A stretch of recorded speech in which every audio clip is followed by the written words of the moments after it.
Análisis de la marcha. Introducción. La marcha es de vital importancia en nuestra profesión, ya que es una necesidad básica para desplazarse de un lugar a otro y así nos permita conocer los patrones normales de movimiento de cada una de las articulaciones del cuerpo humano, de las cuales tienen su máxima expresión en las actividades de la vida diaria, entre las que destacan la marcha en la extremidad inferior y la manipulación en la superior.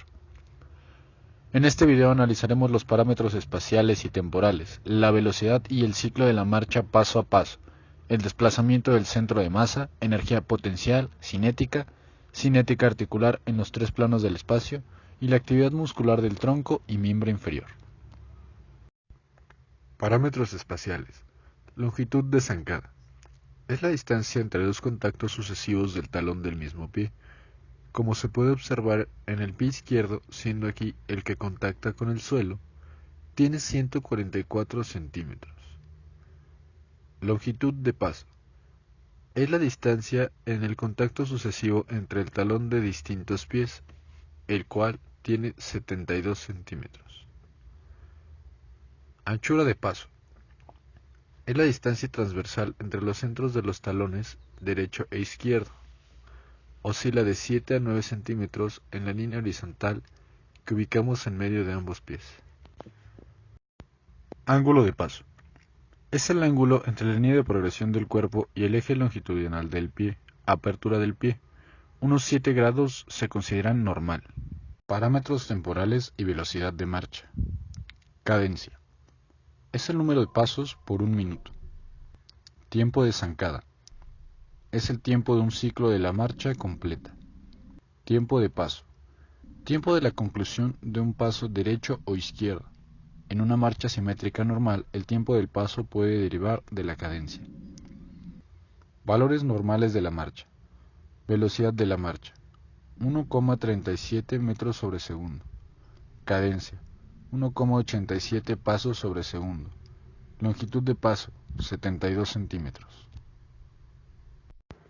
Ciclo de la marcha, fases de la marcha y sus porcentajes. Fase de apoyo. Representa el 60% del ciclo. En el periodo de apoyo monopodal, el peso del cuerpo se transfiere de una extremidad a otra. Se subdivide en contacto de talón. Es el instante en el que el talón entra en contacto con el suelo, en el 0% del ciclo de la marcha. Pie plano. Es el instante en el que toda la superficie plantar del pie entra en contacto con el suelo. Se produce aproximadamente en el 8% de la marcha. Punto medio. Es el punto en el que el peso del cuerpo pasa directamente a la extremidad inferior en carga. Aquí, el pie oscilante está en el lado del pie en carga. El trocánter mayor del fémur en el plano sagital está verticalmente por encima del punto medio del pie. Corresponde al 30% del ciclo de la marcha o al 50% de la fase de apoyo. Despegue de talón. Es el instante en el que el talón se levanta del suelo. Se produce hacia el 40% del ciclo de la marcha. Despegue de dedos. Es el instante en el que los dedos del pie se levantan del suelo. Se produce en el 60% del ciclo de la marcha. Fase de oscilación. El movimiento pélvico femoral contribuye a la posición coxofemoral neutra. La rodilla en oscilación se encuentra en 5 grados de valgo. La articulación subastragalina tiene 6 grados de inversión al 60% y ligeramente en inversión del 75 al 90% del ciclo. Fase de oscilación inicial. Representa el 40% del ciclo. Es el periodo en el momento de despegue de los dedos y la oscilación media, del 60 al 75% del ciclo de la marcha. Fase de oscilación media. Corresponde al punto medio de la fase de apoyo, de la extremidad inferior opuesta cuando el pie de la pierna oscilante pasa junto al pie de la pierna en carga, del 75 al 85%. Fase de oscilación final. Es el periodo entre la oscilación media y el contacto del pie con el suelo, del 85 al 100% del ciclo de la marcha. 75-85% del ciclo de marcha. Oscilación media. Se realiza una inclinación anterior de pelvis. La cadera se encuentra en 15 grados de flexión, la rodilla en 60 grados de flexión y hay una flexión dorsal de tobillo. 85 a 100% del ciclo de marcha. La pelvis se encuentra en inclinación posterior, la cadera en 20 grados de flexión, la rodilla en 5 grados de flexión. El tobillo se encuentra en una flexión dorsal. Cinética articular en el plano horizontal. Pelvis. La pelvis realiza una rotación sin extrorsum o a la izquierda durante el 15 al 20% del ciclo de marcha y una rotación de extrorsum o a la derecha entre el 20 y el 60% del ciclo de la marcha. El fémur genera una rotación interna entre el 15 y el 20% del ciclo de la marcha y una rotación externa entre el 20 y el 65% del ciclo. La cadera se encuentra en una rotación externa en el 0% del ciclo y pasa a una rotación interna máxima entre el 10 y el 50% del ciclo. Genera una rotación externa entre el 50 y el 75% del ciclo. La rodilla tiene 3 grados de rotación externa en el 0% del ciclo. Pasa a una rotación interna de 5 grados en el 30% y una rotación externa entre el 60 y el 100% del ciclo. Actividad muscular en el plano horizontal.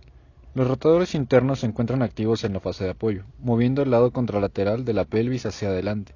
Los rotadores externos se activan al inicio de la fase de apoyo para controlar la rotación pélvica. Actividad muscular en el plano frontal. Los abductores funcionan como estabilizadores de cadera. En el 40% de la marcha están activos el glúteo medio y menor. Durante la oscilación final, el glúteo medio sirve como estabilizador de pelvis. Al contacto del talón, los aductores están activos para estabilizar la cadera por coactivación de los extensores y abductores.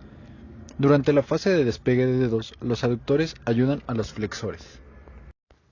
Cinética articular en el plano frontal. Fase de apoyo. El movimiento de la cadera es producido por el movimiento de la pelvis sobre el fémur. La rodilla se encuentra en 2 grados de valgo al contacto del talón con el suelo. La articulación subastragalina se encuentra en 3 grados de inversión en el 0% de la marcha, 2 grados de eversión entre el 30 y el 35%, y el 40 al 50% se encuentra neutro. Actividad muscular en el tronco. Erectores de columna.